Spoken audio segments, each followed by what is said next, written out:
welcome everyone who's tuning in tonight. Thank you for joining us. We really do appreciate it.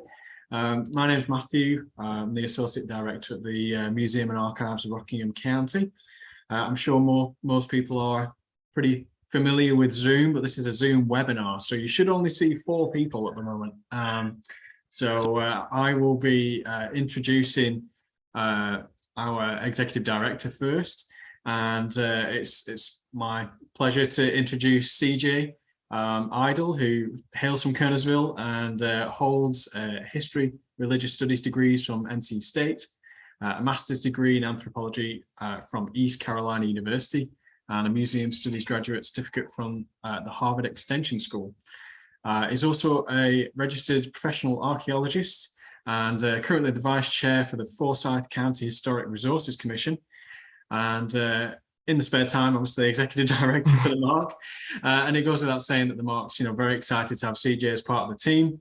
Welcome to your first of many virtual programs, CJ, and showcasing Rockingham County's history. And for anyone tuning in, if you have questions, then feel free to either pop them in the little chat box at the bottom, or there is a little hand function, which if you raise your hand, you'll see it at the bottom. And then at the end of the program, if your hand's still raised, we can invite you to unmute and ask your question in person if you prefer. So I will hand it over to CJ. Thank you. Thank you, Matthew. It's a great pleasure to be here. I'm excited to introduce Kitty Williams. Kitty is a professional visual artist with an MFA from California College of Arts and a postmaster certificate from UNCG's Historic Preservation Program. She's always been interested in architectural and cultural history and has always believed that everyone's story is important. Through her friendship with Fletcher Dalton, who is here with us tonight, who grew up in Freetown, she became interested in his Remembering Freetown project, approaching her own study through research into the physical place and its history. She has found out a little about its people too. So I'm excited for this program tonight. It's a really exciting program and something I didn't know about before I came to Rockingham County. So I'm excited to really learn about Freetown. So Kitty. Okay. Hi, everybody. So welcome to this Freetown seminar. And I'll be talking about Freetown history, and then Fletcher Dalton, who grew up in Freetown, is going to speak about what that was like. Fletcher was born in Freetown. He grew up there. He graduated from the high school there. He went to Fisk University. He sang with the Fisk University Singers. And then after he graduated, he went to Boston and he was a book editor until he retired, and he came back to the house he grew up in. And he was pretty prescient in thinking that it was important to be saving the history of these places that are disappearing. And he got me interested in it too. And it'll be great to have him say a little bit about his growing up after I get done. So anyway, so we can start on the slides. Okie doke. Let me share my screen, and now I'll turn my camera off so my face is not a distraction. So bear with me 1 second. Yeah.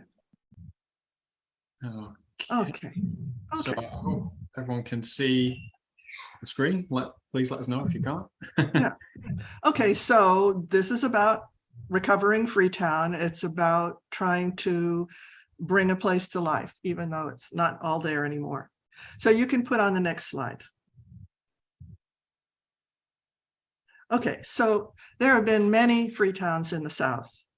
And tonight we're going to talk about the particular Freetown that sprang up between Madison and Mayodan in Rockingham County, North Carolina in the 1890s. Next slide. Freetown had no formal boundaries or government, and it was never recognized on a map or in law. But for over 70 years, it didn't need those things to be a vital community known by name throughout the state. Everyone knew where it was. Next slide. And now few people know where it was. What was it like? And how do we find Freetown now? Next slide. Okay, how was it born? In the 1880s and 90s, after a lot of hype, great expectations for the area that became Freetown all came to nothing. The Salem-Petersburg Road did not continue to cross the Mayo there as it had for a couple of hundred years before that. A mill did not build there as they were thought it would. The first bridge over the Mayo, which was built right there, washed away within a year and it was not replaced. The county courthouse did not move there, even though the county tried really hard. And the trains did not stop there. So the land wasn't wanted after all. Except Madison had a population boom that was shoving Black residents out, and Mayodan was a whites only town. So for Black families in the area, a future Freetown was less expensive and more accessible. It was a perfect location at a time with no cars. It was an easy walk to either Madison or Mayodan for work. And by 1890, St. Stephen's Church was already buying the land on Highway Street where their sanctuary is now. At the time St. Stephen's bought its lot, Highway Street was called the Big Road. Over its lifetime, it has had at least 6 names. Names come and go, so I'll usually refer to streets by their modern names, and Straight Street will be the exception. Burton Street is roughly where Straight Street was, but it's really a different street. So next slide. Okay, by 1900, the Madison census lists 52 Black households and only 3 white ones in the Freetown area.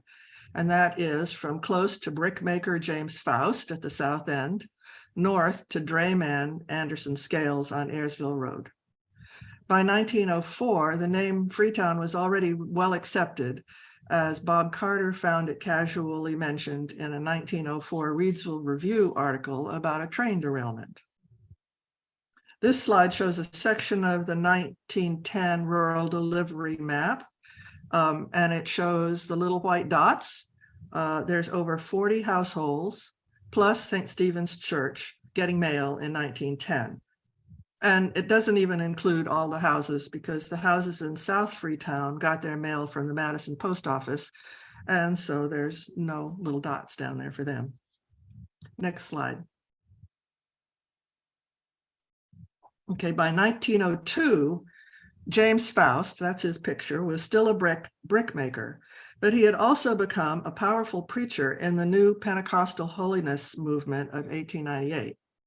He founded and built Mount Carmel Pentecostal Holiness Tabernacle near his home on Carter Street. It was not built from brick. It was described as, now it's been described as a low-roofed, dirt-floored, white wooden building with wings on either side, looking like a large bird when lamplit. I think it was probably supposed to look like a tabernacle, like a tent. Anyway, it was a popular church. It was attended by both Black and white people. And this image was drawn in 1931 by Miss Nancy Watkins. Next slide. Here are 3 of the earliest Freetown houses still standing today. The house on Hannah Street may now be the oldest home in Freetown, dating from 1907.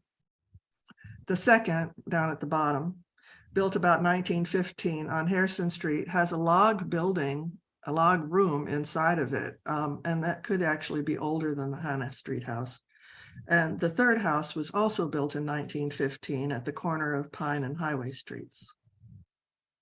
In 1919, Christopher Columbus Lum Callum, who began his adulthood as a coal miner, bought his first acre just south of Mayo Mills. In the 1920 census, his wife Nanny listed her job as grocery store merchant, suggesting they had already opened the CC Grocery. In 1924, St. Stephen's Church built a new frame building on their property with stained glass memorial windows, electric lights, a piano, and a finished interior. Next slide.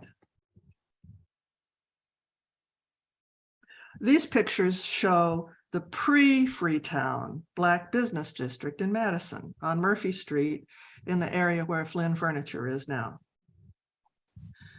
Jethro Franklin stands by his building in one picture, and Press Bird and his wife Massey and their car appear next to Bird's restaurant in the other.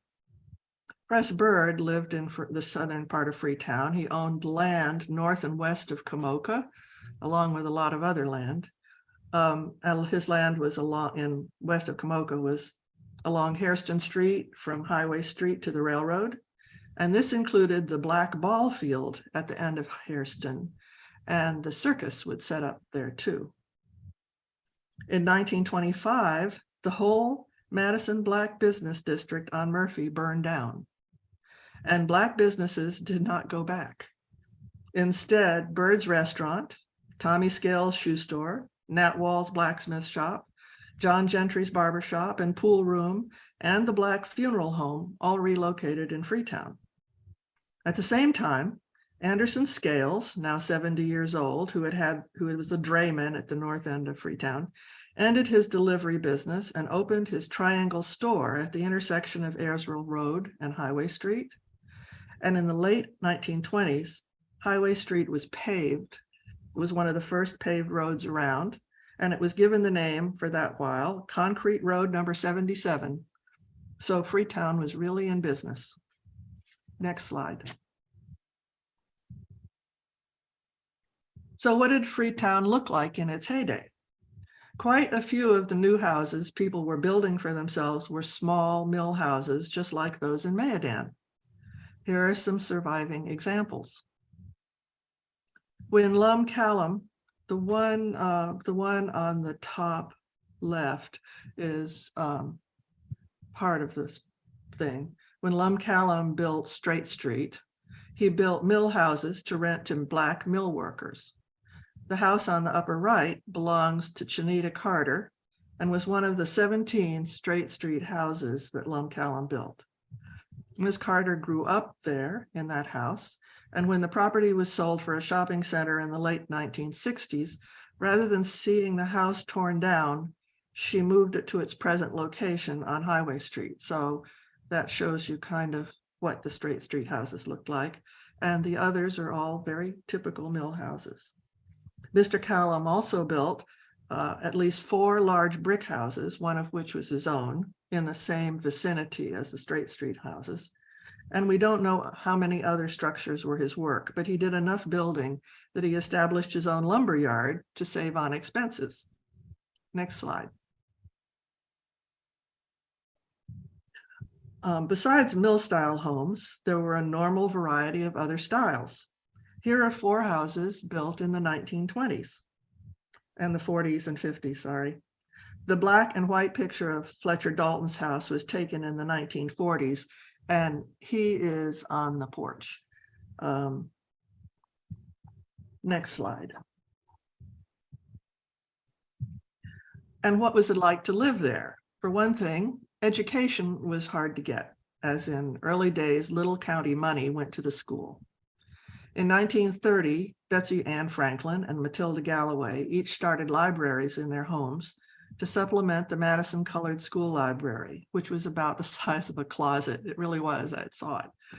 In 1939, 12 Black women teachers organized the Modernistic Club, which still exists, to support civic and educational initiatives and help their high school graduates get to college.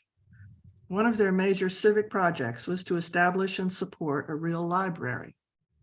Modernistic Club members purchased shelving, furniture, and books for the home libraries with their own money, and later did the same for the 1955 McRae Library on Highway Street, where they also paid for utilities and arranged for staff until integration. A traveling medical doctor shared the facilities and acted as a pharmacist as well. Also in 1939, besides the Modernistic Club being founded, after James Foust's death, the congregation of the Tabernacle, under leadership of a new pastor, moved to the Straight Street area and had Lum Callum build a concrete block church for them and simplified their name to Mount Carmel. Mount Carmel Church was known to everyone for its big day every year on Mother's Day. There would be preaching inside and vendors selling food outside. It was a very popular event.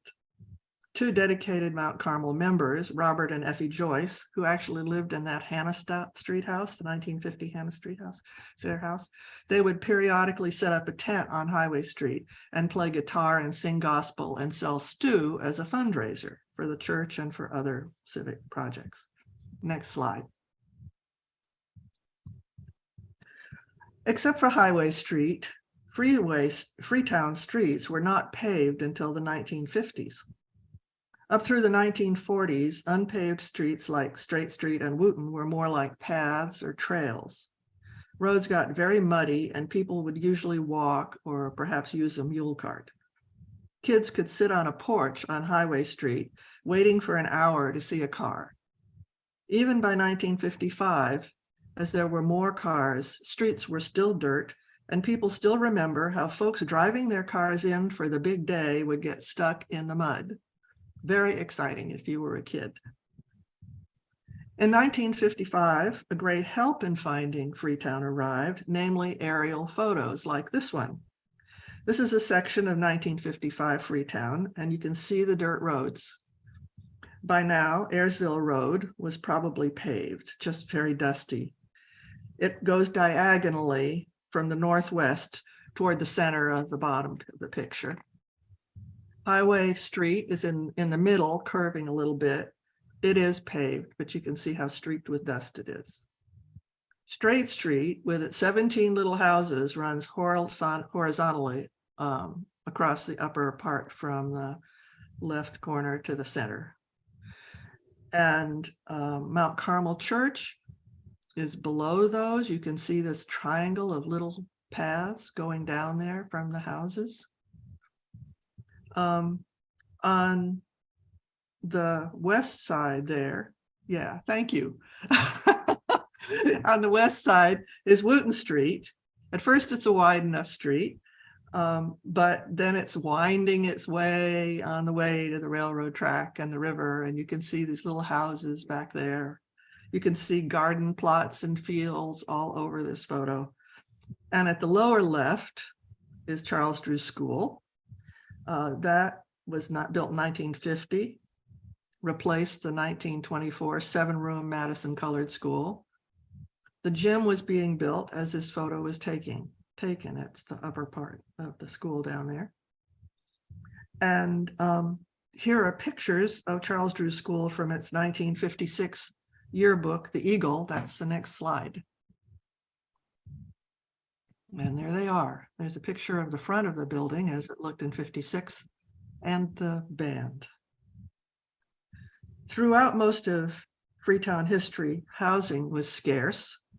Families could be huge by today's standards. There could be 6, 8 children. Fletcher remembers a family who had, I think, 17, Anyway, multiple generations often lived together.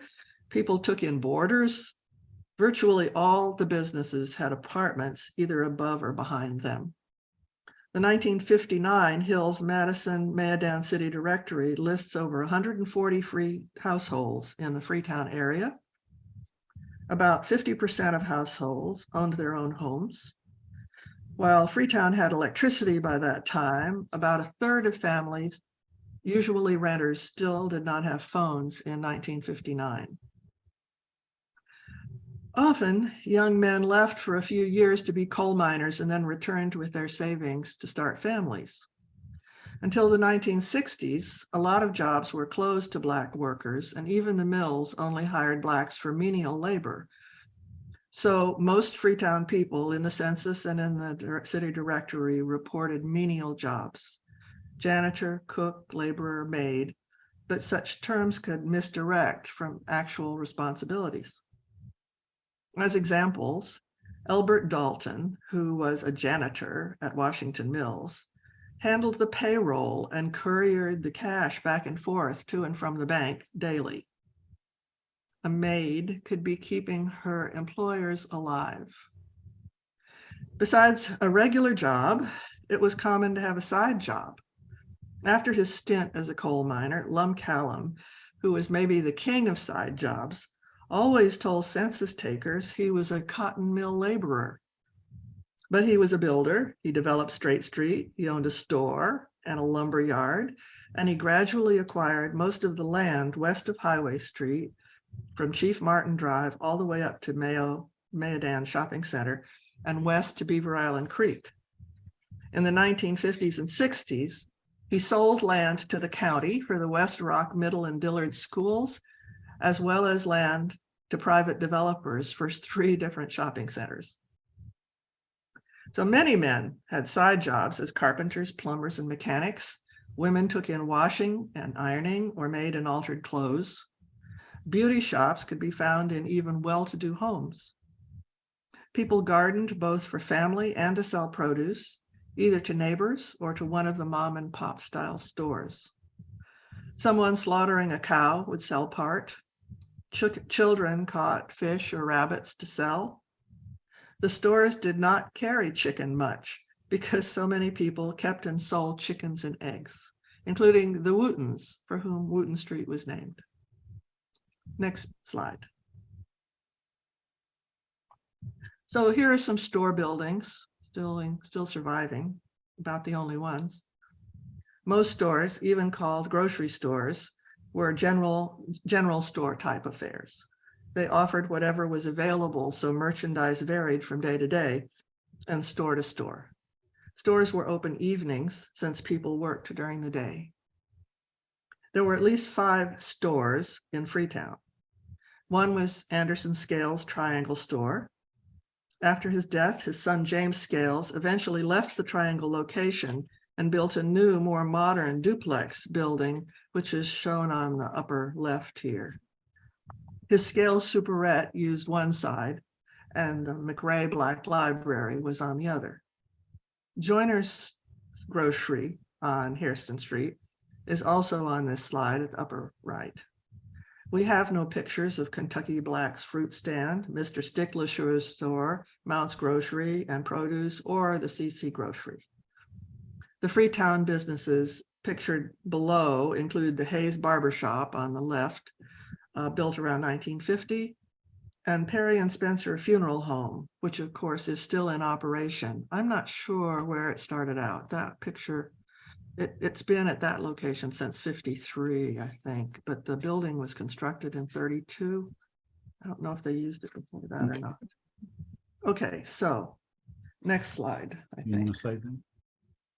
Say what? Okay.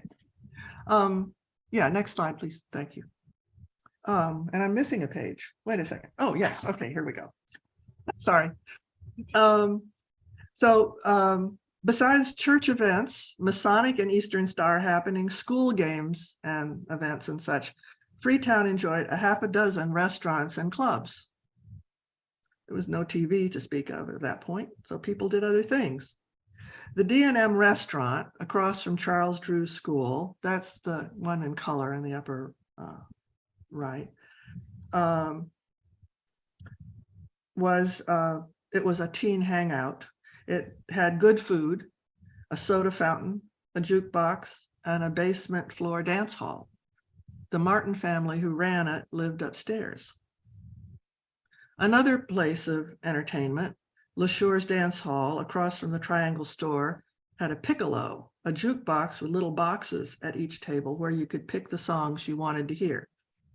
Miss Savannah LeSure, who taught at Charles Drew School, owned it. The Freetown Savoy, a social club, and the big picture may be that place, but nobody can remember now. The fact that it was a social club probably meant it served liquor. It was directly across from Joyce's restaurant on Highway Street. And as with the D&M, Johnny Joyce Jr. lived above his business. And then the cafe, run by Armistead Williams and his wife, also called Gentry's Place, that's the bottom picture there in the corner, was in the same building as Gentry's Barbershop. Gentry's always had one barber, a shoe sign stand, and a pool table.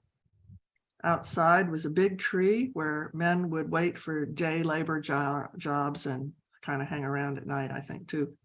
And children got haircuts at Gentry's. but they did not go into the cafe because the cafe was also a social club and not frequented by children and religious folks. On the other hand, the Seal Test Dairy Bar is still remembered fondly. Next slide. The end of World War II ushered in a time of restlessness. There were more cars, people became more comfortable with frequent driving, and they would drive into town. They would drive into Freetown. At first, this was fine, but over 20 years, Freetown's blessing that it was a close-knit community on land poised between two towns became a blessing and a curse as the owners of that land grew older and ready to sell. This wasn't all a bad thing. For instance, when Straight Street was sold in 1969 for the Midtown and Madison Maedan malls, Mount Carmel members happily left their old Straight Street building to settle in a new, improved Mount Carmel church. And this is a picture of them leaving. The building there in the upper right corner of that picture is the old Mount Carmel church, and they were all driving to their new church. For instance, integration provided new opportunities. Younger generations left for college and new jobs. Good. The bad part, no one has replaced them yet, although some people have come home, like Fletcher. He's not the only one. So next slide. Here we are today. Although streets still exist with Freetown houses, development has obliterated its center. We are working on getting a memorial set up for it at the Madison Maedan Library. They're really interested in that, and we're starting to work on a grant.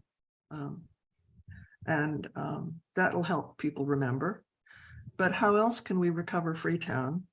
The answer is, as we learn more, we can imagine it better. Freetown is a part of history now, and in this amazing time of data, it's available to anyone who looks.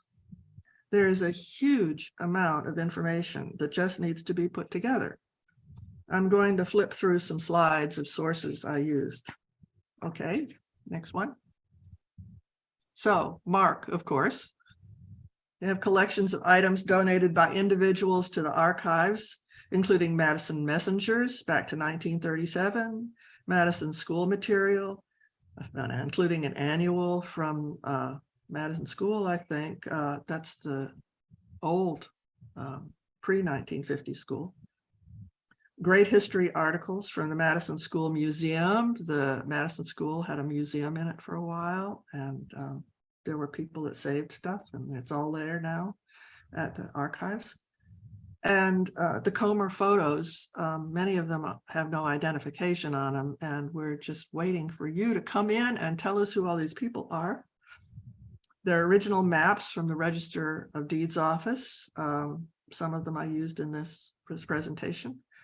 The list just goes on. Okay, next slide. Okay, the Rockingham County library system is wonderful. Its history rooms are wonderful. And its contributions to Digital Rockingham and Digital North Carolina are wonderful. Shirley Brim, I think she's been pretty much single-handedly. She's made Digital Rockingham one of the best county collections in the state. It's where I found the Hills Madison Maedan directory after Shirley told me about it.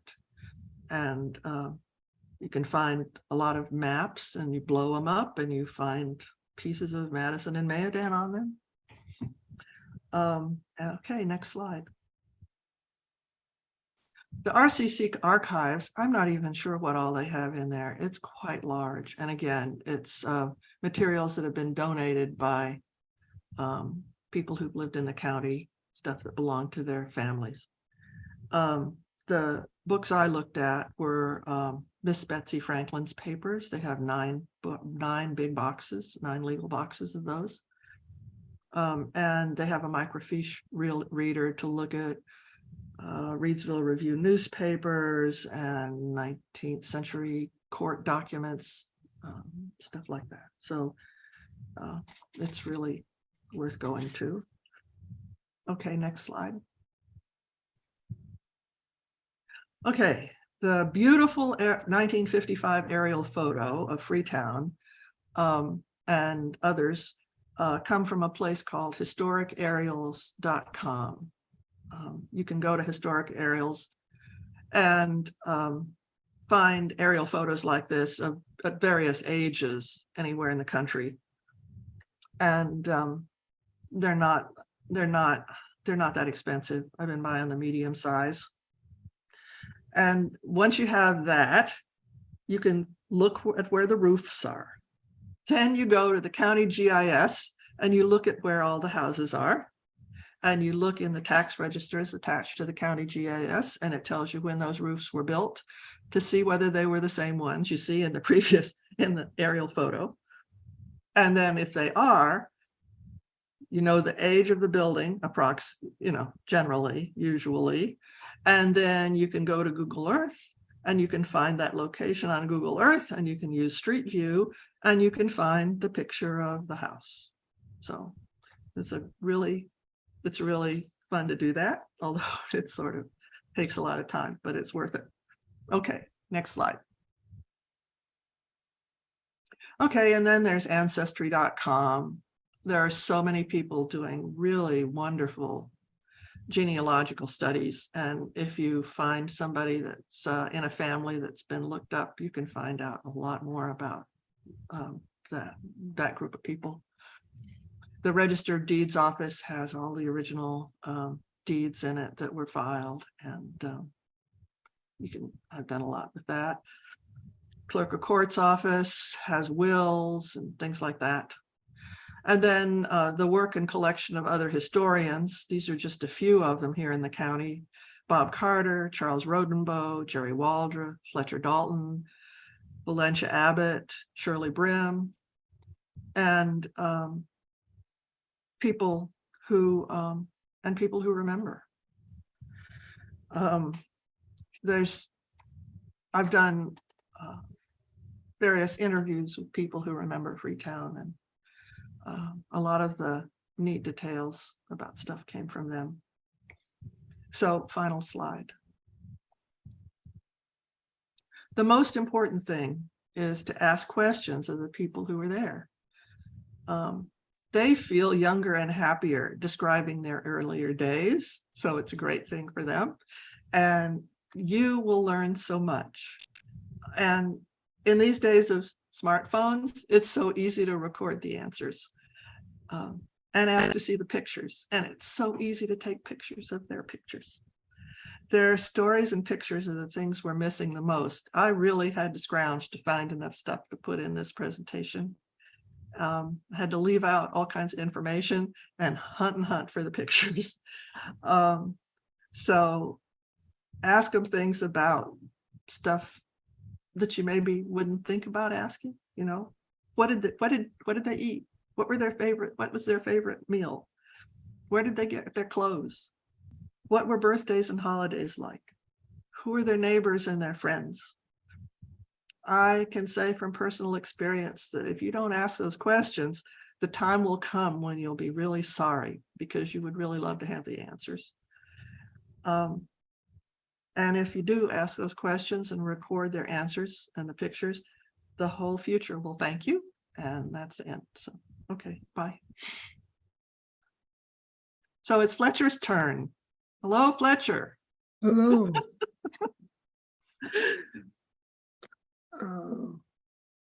You mentioned Elwood Dalton somewhere.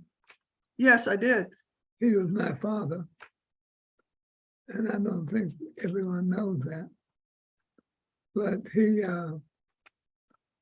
went to the mill every day, as you mentioned, carrying money from the bank to the post office and vice versa. And we never understood why he was so proud to do that. But then it occurred that he was the only Black man with a job of stature as regards other people. So, but I find it very interesting that after traveling most of the world, or a lot of the world, I came back here to live at the same address as I had when I left here.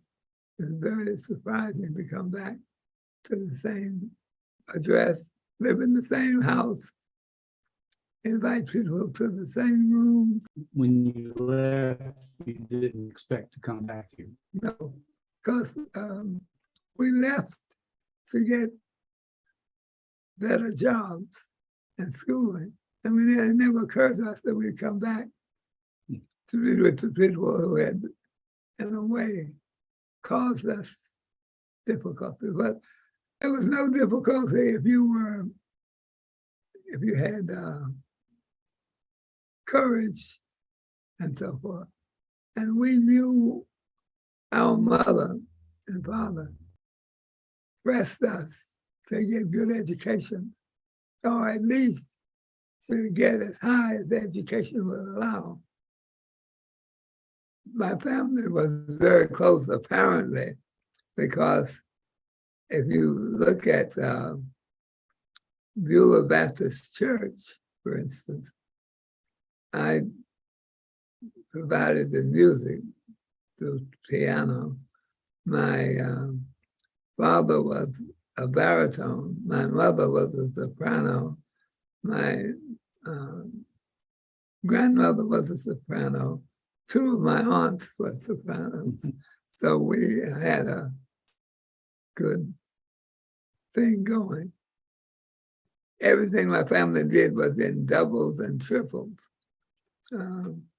We had an Aunt Hattie, an Aunt Sally, and Aunt Trixie. Well, they left town, like my sister and myself. We left town, my sister and I, to get a further education.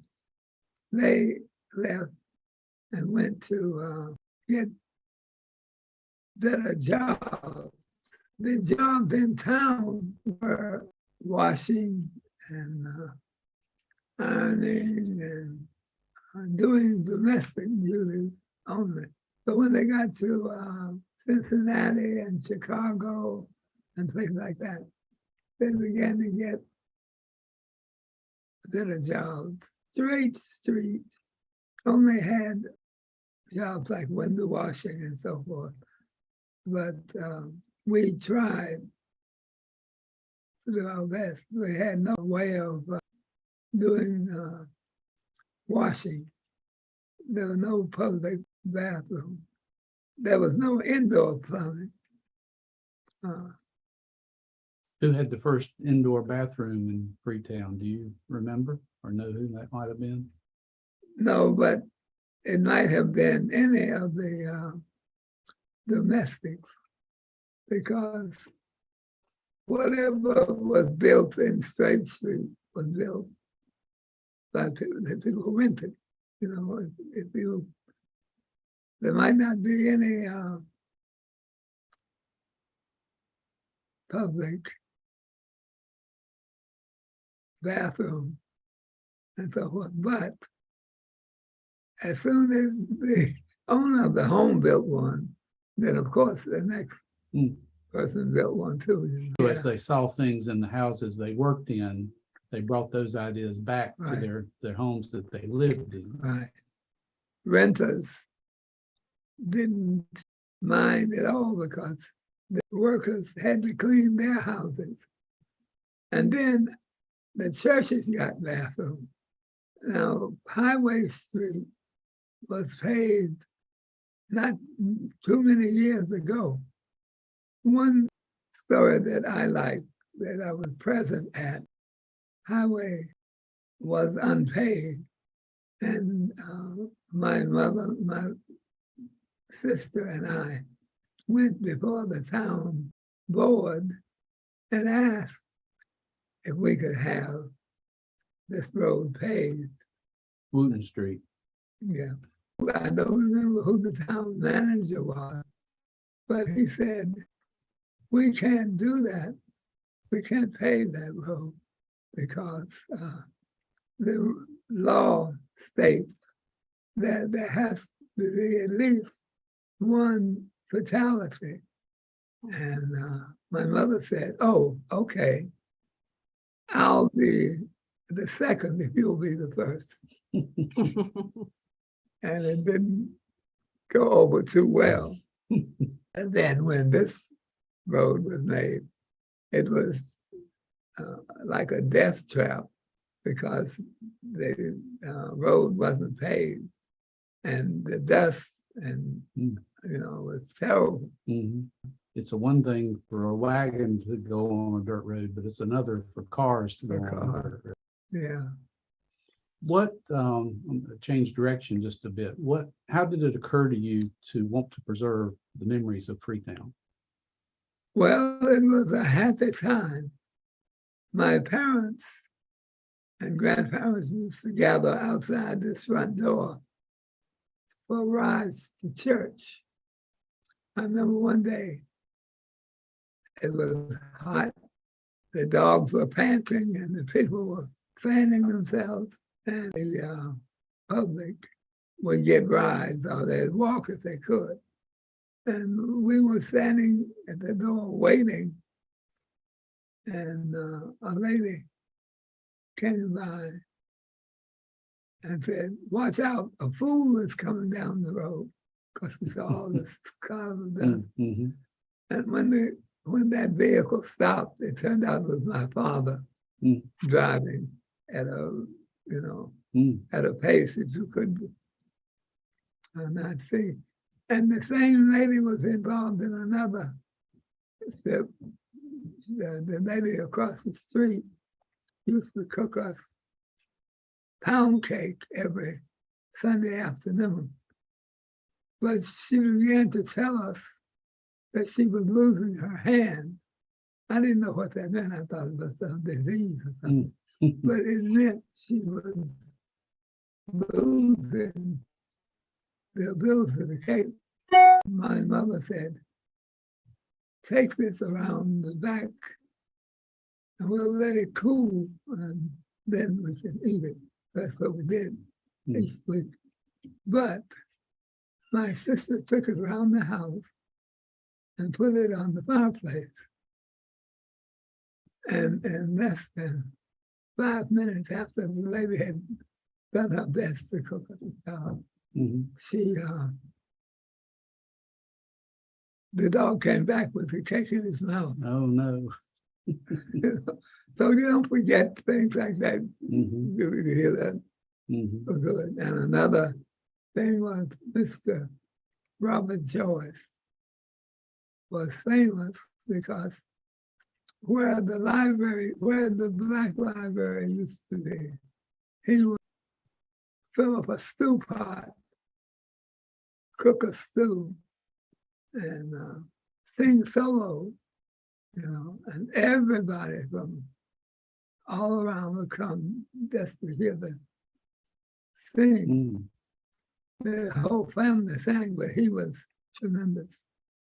So those little anecdotes like that keep you wanting to stay around those people. I don't want to put words in your mouth, but you want people to remember or to know that this community was vibrant and had people living here who lived their daily lives, went to their jobs. Even though it's so different now, there was something there that's worth remembering.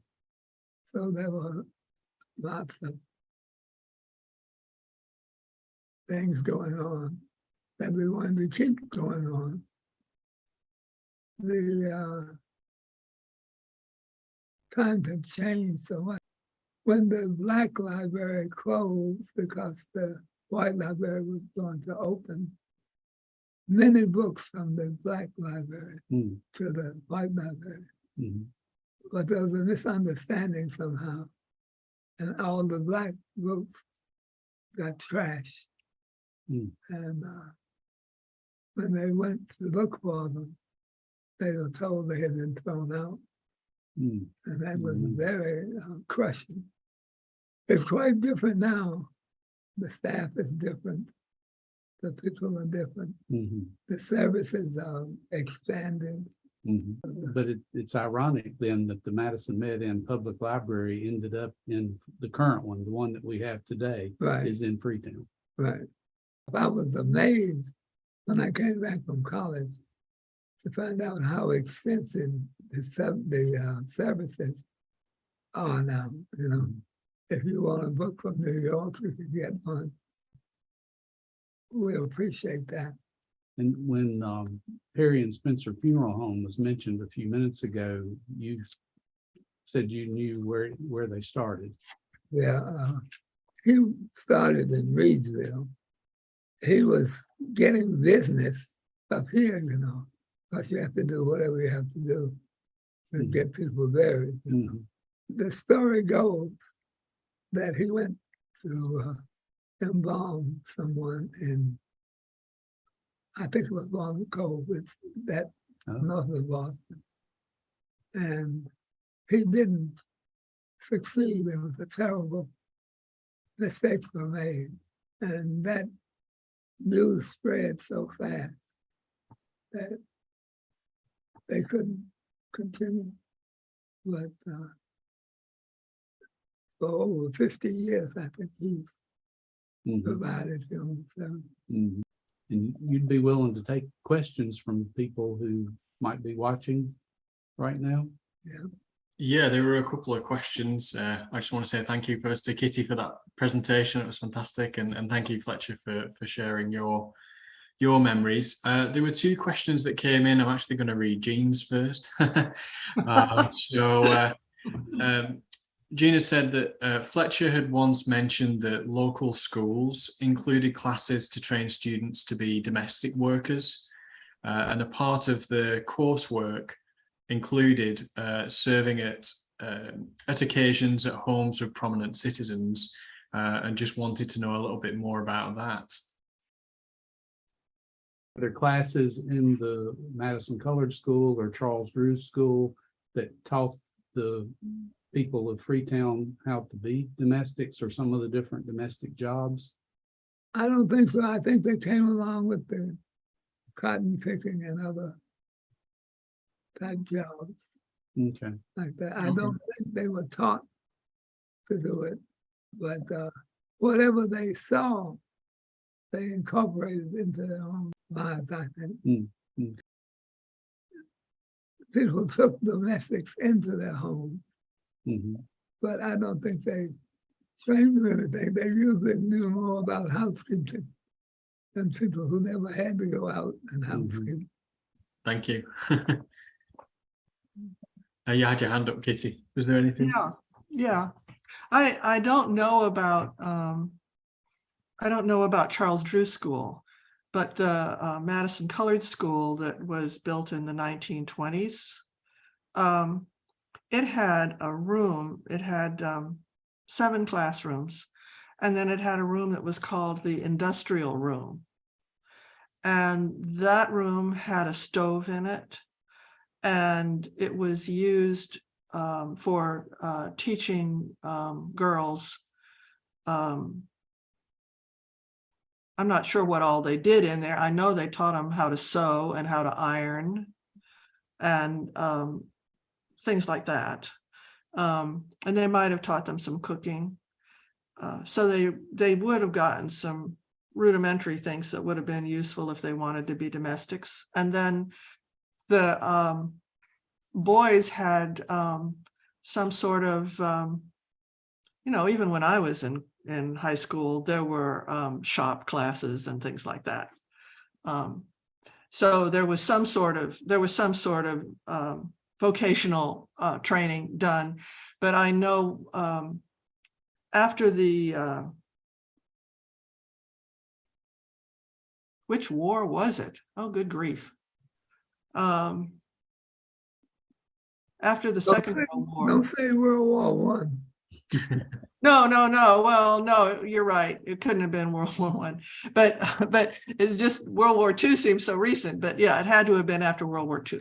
Anyway, so there was a GI Bill, and it was kind of a scandal in a way because Black men that had served in the army and they wanted to use the GI Bill, oftentimes people, even, it didn't matter which race you were, but I know when my mom was in school in the 30s, I think I forget how many people they had in her freshman class in high school, 140 maybe, and there were only 7 who graduated, and all of those, or 17 who graduated, and 1 was a boy.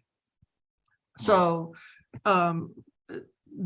it was the same kind of situation in the Black schools, probably worse than in my mom's school in the 30s. But at any rate, so these men hadn't been able to finish high school. They wanted to use the GI Bill to get their high school degrees, and they were given vocational training, but the vocational training was all farming. Mm. They were teaching them how to build hen coops and things like that. And there was some resentment, according to what I understand about that.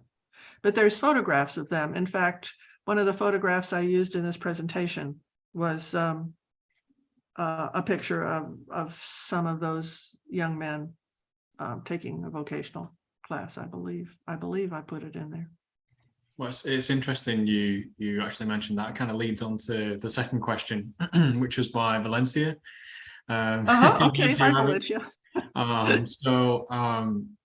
But I guess for anyone watching from home, the MARC is currently working with Valencia on a project which is all about the rural experience of America. So there's quite a lot of overlap in many ways between that and between Freetown and trying to gather that information about what the rural experience was in education and in general. Valencia's question was, if there's anyone out there that can help us provide a list about education in Rockingham County, that would be great, as that's kind of where she's at with the project at the moment, that kind of gathering stage. But one question that she put, I guess, to anybody was who, if anyone, would you recommend about the experience of World War II veterans in Rockingham County? Because that's an interesting angle, and it kind of feeds into your answer, I guess. The fact is, there's almost no one old enough to know that anymore. Yeah. Fletcher, do you remember stories of Black men coming back to Freetown from the war and what their experiences have been? Yes. The reason I am questioning some of the experiences is that my mother taught at Hayes Chapel School, which is outside of Madison, and she taught 8 grades, and I don't remember her ever talking down about that, like in saying she taught people to sew and so forth. But I do remember a very pleasant experience, and that was we could go outdoors in summer and train. The men sawing wood, but once again, you had to be given those things. The school didn't provide them. They would provide the training, perhaps, but not the saws and things like that. So I'm not sure about what tools they were using, but I remember us being allowed to go out in hot weather and of course get even hotter because North Carolina has always been hot. But were there stories of Black men from Freetown serving in World War II? Yes, and another thing, Miss Savannah LeSure, who died recently, was the first Black WAC Oh, first black white to participate in the military program. You know, that's interesting. I, So there weren't just men serving, there were women serving Mhm. as well from here. she died only in the latter half of last year, Mhm. but she'd been interviewed many times for her work in, they call it home economics then. Yes. So I think she did a very good job, and her son was in the military, and her grandson was in the military. Mm. You don't think, at least I don't think automatically of Black families traditionally being in the military. Right. And not coming down through the woman's side of the family either. Right, especially not. But my mother taught all those things, but I don't remember. The originator of the Remembering Freetown project, how do you want people to think about Freetown? A lady came up to me not long ago and said, you remember blacks and whites, especially in small towns, lived side by side. So they couldn't be but so mean if they were going to live side by side. Mhm. And I think that's probably true. They had many of the same issues. Black people lived in straight street housing, but white people lived in straight street housing and built houses to look like straight street houses. I don't know what's behind that. Well, thank you, Fletcher. I think those are the only two questions we have. I have popped in the chat box if anyone wants to get in touch to share their own memories, who's listening in, their own photos, any objects, anything at all really about Freetown, or help us with all of the photos, the many, many photos that we have of people that we just don't know who they are anymore. Then please get in touch with us. I put the email address at the bottom there, and there's also Kitty, you know, gathering all the information for Freetown too. So between us both, you know, I hope we can help anyone listening who does have things to share to try and capture those histories before they're lost. But unless you've got anyone's got any other questions out there, I think that pretty much wraps it up for the evening. Thank you again, Kitty, and thank you, Fletcher, for everything that you're doing Thanks for the Rockingham opportunity. County. And no, absolutely, thank you. Yes, thank everybody for coming out tonight. Thank you, Matthew, for moderating. Thank you, Jeff, for helping Fletcher get onto the Zoom, and a special thank you to Kitty and Fletcher for doing all this. Thank you for the opportunity. No, thank you, Fletcher. It's a pleasure. It's a pleasure. Thank you. Well, take care, everyone. Stay safe. Good night. Good night. Good night.